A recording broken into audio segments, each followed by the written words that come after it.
어린이집은 상가건물 임대차 보호법에 보호를 받을 수 없나요? 이렇게 돼 있죠. 어린이집 전문 중개를 하는 경우도 있죠. 질문. 아파트 단지 내에서 어린이집을 위탁받아 운영하고 있습니다. 2015년 최초로 입점하여 현재 보증금과 월세가 각각 6천만 원, 230만 원이며 6천에 230만 원. 임대차 만료일은 2018년 2월 15일로 약정을 한 거죠. 임대인이 재계약 시에 월세를 450만 원으로 증액해달라고 요구하고 있습니다. 어린이집은 상가 건물 임대차 보호법에서 규정한 임대료 증액 상한선 5% 적용을 받을 수 없나요? 하고 물어본 거죠. 답변. 상가 건물 임대차 보호법의 상가 건물은 사업자 등록의 대상이 되는지 아닌지를 기준으로 판단하므로 사업자 등록을 갖추지 않고 고유번호를 발급받는 어린이집 등 비영리 법인의 경우는 상가 건물 임대차 보호법에 적용을 받을 수 없다는 거죠. 안타깝게도.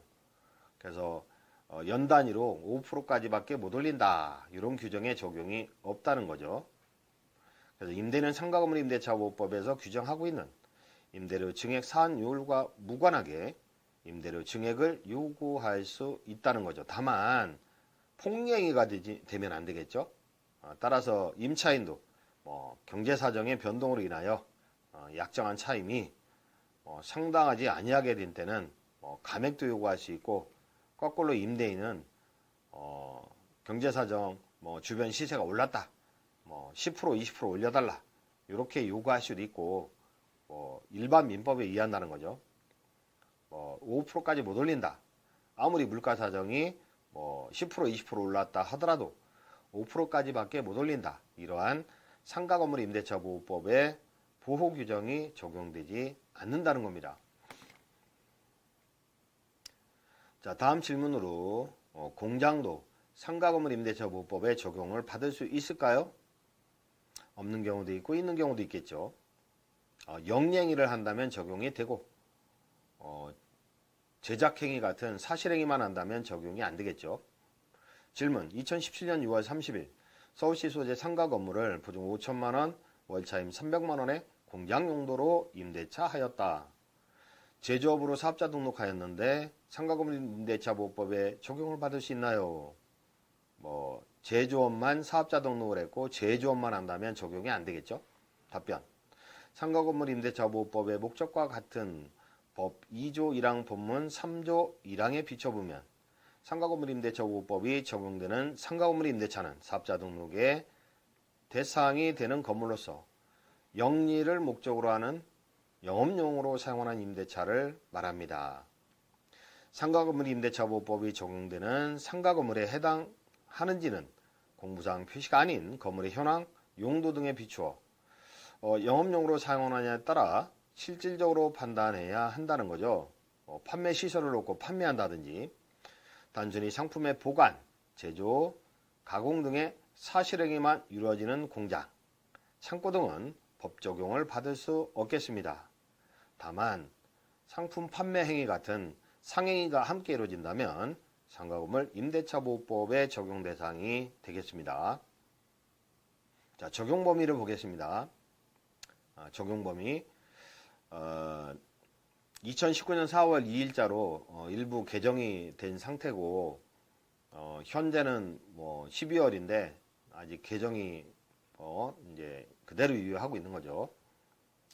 제2조로 보시면 적용 범위 상가 건물 임대차 보호법 제2조 1항 단서에서 대통령령으로 정하는 보증금액이라 함은 다음 각호의 구분에 의한 금액을 말한다는 거. 2019년 4월 2일자로 이 보증금이 증액이 된 거죠. 서울시의 경우는 9억을 초과한다. 원칙적으로 상가 건물 임대차 보호법의 보호를 못 받는다. 받는 경우도 있지만 9억을 초과하지 않는다. 9억 원 이하다. 이런 경우는 상가 건물 임대차 보호법에 전면적으로 적용이 되겠습니다.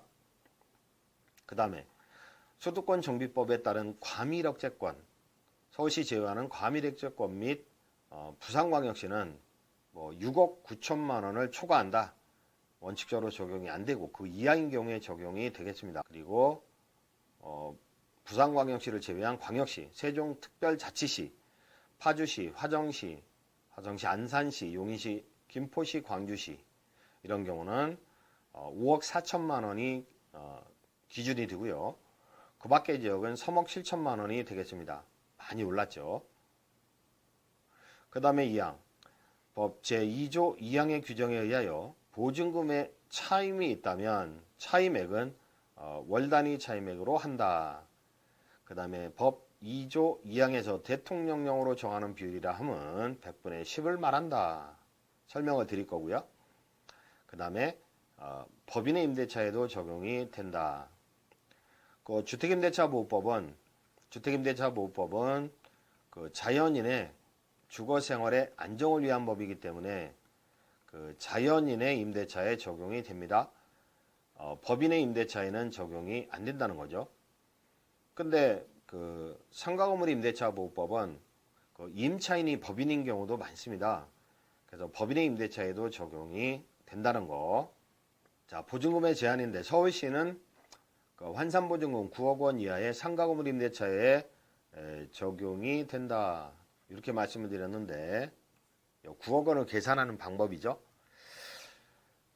환산보증금 계산 시 그 부가세를 포함할 것이냐, 그게 문제가 되는데 예컨대 보증금 6억 원의 월세 300만 원. 그러면 300만 원에 100을 곱하면 3억으로 평가됩니다. 그러면 9억이 되는 거죠. 9억. 환산보증금은 9억인데 부가세 10% 별도다 이렇게 얘기하는 거죠. 약정할 때 보통. 그러면 9억이냐 9억 3천이냐. 9억으로 인정된다면 뭐 상가건물 임대차 보호법의 보호를 받겠죠. 가장 중요한 게 경매시 우선변제권인데